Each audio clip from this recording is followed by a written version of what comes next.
নমস্কার, কলকাতা টিভি ডিজিটালে আপনাদের স্বাগত। আমি ইন্দ্রাণী রয়েছি আপনাদের সঙ্গে এবং আমার সঙ্গে রয়েছেন আমাদের মুখ্য রাজনৈতিক বিশ্লেষক জয়ন্ত ঘোষাল।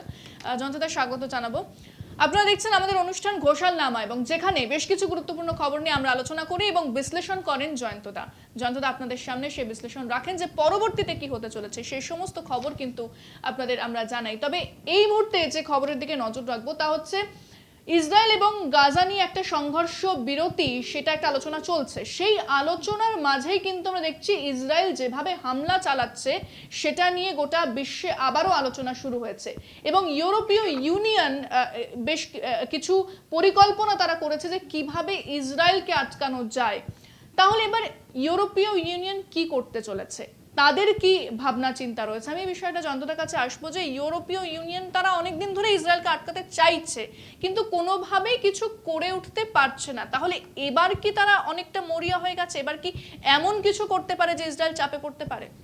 প্রথম কথা হচ্ছে যে ইউরোপীয় ইউনিয়ন তো একটা দেশ নয়, ইউরোপের ছোট ছোট ছোট ছোট দেশগুলোকে নিয়ে, এবং ইউরোপীয় ইউনিয়ন মানে কিন্তু ইউকেও নয়। ইউকে মানে ইউরোপীয় ইউনিয়নের যে গোষ্ঠী, মানে দেশের গোষ্ঠী, সেটা কিন্তু লন্ডন মানে ইউকের সহযোগী।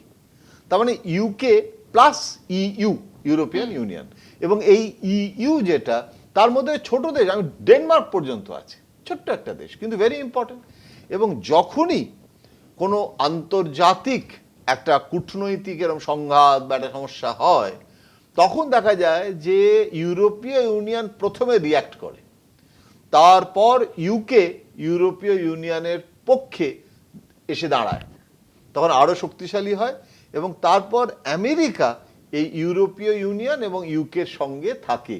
তার ফলে এই আমেরিকা, ইউরোপীয় ইউনিয়ন এবং ব্রিটেন, এই তিনটে মিলে একটা শক্তি হয়। এই প্রথম আমি দেখতে পাচ্ছি, প্রথম হয়তো নয়, আমার ভুল হতে পারে, মানে এতাবৎকালে একদম সেখানে কিন্তু আমেরিকা সে একটা অদ্ভুত ভূমিকা নিচ্ছে।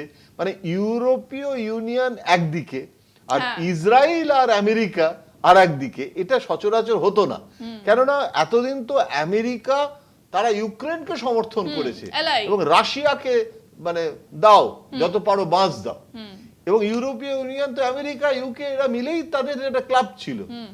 এটা একটা অদ্ভুত ঘটনা ঘটে গেছে যে আমেরিকা রাশিয়ার হয়ে মানে কথা বলে ইউক্রেনকে অপদস্থ করলো, হোয়াইট হাউসে নিয়ে এসে রাষ্ট্রনায়ককে অপদস্থ করছে, তার যতই বয়স কম হোক সে আর যাই হোক রাষ্ট্রপ্রধান। তো ইউক্রেন আর ইউরোপীয় ইউনিয়ন যখন ইসরায়েল যখন তার একটা প্রচণ্ড অ্যাকশনে যাচ্ছে এবং ইরানের সঙ্গে একটা বিবাদের জায়গা তৈরি হচ্ছে এবং ট্রাম্পও ইরানে আঘাত হানছে, অদ্ভুত ব্যাপার, ইউরোপীয় ইউনিয়ন কিন্তু ইসরায়েলের পক্ষে থাকছে না, ইউরোপীয় ইউনিয়ন ইসরায়েলের বিপক্ষে চলে যাচ্ছে।